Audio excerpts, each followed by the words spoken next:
Hello, my name is Tebbe, and today we're going to talk about climate change and health policy.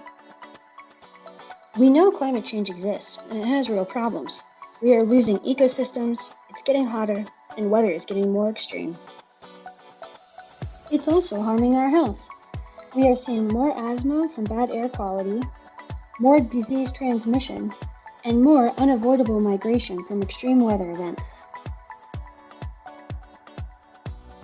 And where does policy fit in? Well, that can get confusing. Let's start with an example. Let's say you want to focus on transit because it causes a lot of emissions. A solution that comes to mind is electric vehicles, and you think, success. But what are we missing? Well, first, we should look at who benefits from electric vehicles. Those who can afford them, those who can store and maintain them, and those with limited barriers. And what about the health implications? Well, traffic congestion will stay the same because there will be the same number of cars, similarly with traffic-related injuries. And inequity will be exacerbated because of the cost of personal electric vehicles.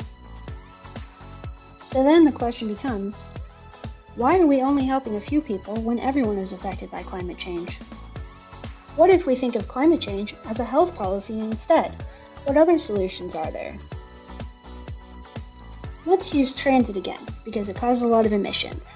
But this time you look towards electric public transit. Again, you think success. But what exactly has changed?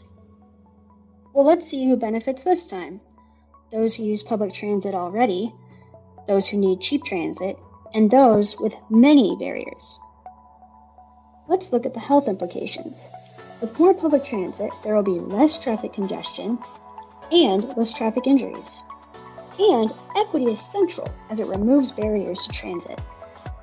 So at this point, we know electric vehicles and public transit are both solutions, but which is better? Let's compare the health implications. Which one is the healthiest?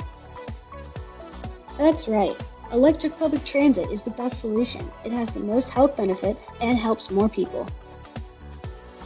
I wonder what other solutions there are when climate change is treated as a health policy.